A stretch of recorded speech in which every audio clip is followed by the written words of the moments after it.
Who's the daddy?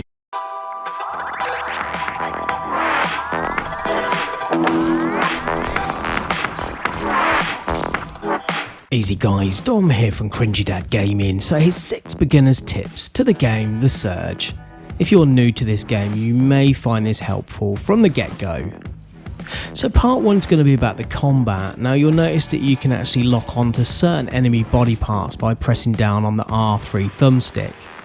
Blue body parts mean they are weak and unarmoured, but at the beginning of the game you may want to concentrate more on the yellow armoured parts of the enemy.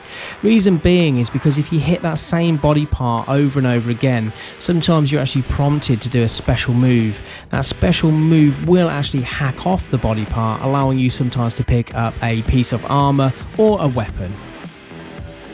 Warren also has a dodge move that he can do using the X button that comes in handy throughout most of the game, but his actual general block isn't always very effective against some of these enemies. So what I'm actually going to do here guys is I'm going to show you a more advanced evasive manoeuvre. So by pressing down on the L1 button to block, you can then use the R3 thumbstick. By pushing up you can jump to be able to jump above low attacks, and by pushing down you can duck. Now these moves are very handy once you figure out certain enemy move types. What I'm going to do guys, I'm going to actually show you and you can obviously see it in action. So this enemy here is obviously shambling along quite slow, but he will actually move quite quick when you get near enough to him and actually do this high powerful attack.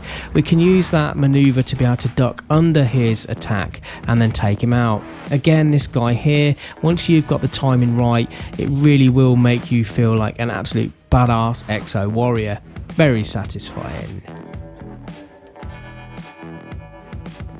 So part 2 is going to be about crafting and upgrades, and you can do this at the operation centres, and you'll find these throughout the game. They are pretty much your safe haven, a little bit like the bonfires from Dark Souls. Here you can save your game, actually bank up your scrap so you're not going to lose it if you die, but also you've got the gear assembly. Now your gear assembly here means this is where you can actually craft your pieces of armour that you've found. So the schematics you pick up off of the enemies, you will need a certain amount of scrap and some components to be able to make this. Once you've actually created these, you will actually find they've got a tick on them so you know which ones you've created.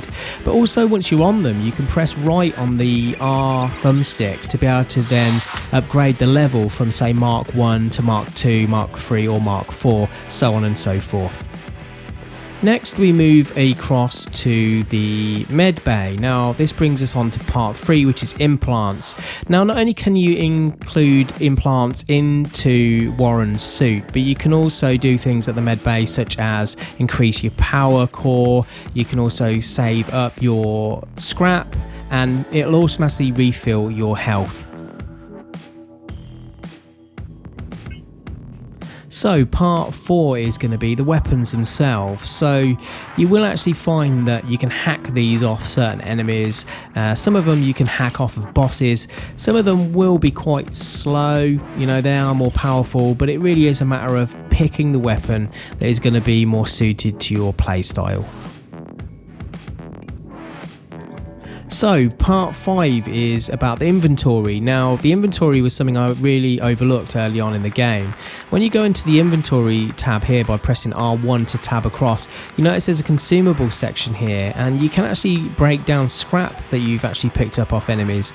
I'd recommend doing this while you're in the operations centre so you can bank it straight away. Easily missed, and I had quite a lot in there when I first kind of discovered it. Also in here you'll find your schematics. These are the pieces of armour that you've already been able to create. Obviously with the tick shows ones that have been created already. Components are things you'll need to obviously upgrade or make certain pieces of armour or weapons. So the final part, which is part 6, is area awareness. Now I spent a fair bit of time trying to figure out how to get through to the next area. That's because I'd missed an exolift. Not necessarily this particular exolift here, but it's easy to miss exolifts. Sometimes they're hidden in corners and behind crates. Try and look for the yellow painted arrows on the walls or the floor, which usually direct you to a exolift. Also, sometimes you'll find doorways that are actually boarded up and you can actually break them down.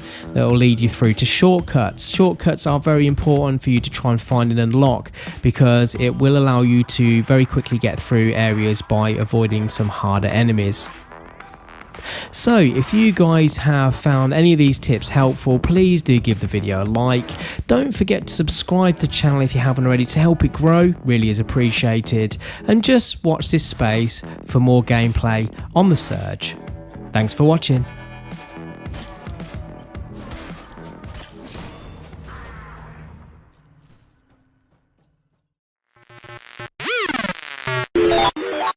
Who's the daddy?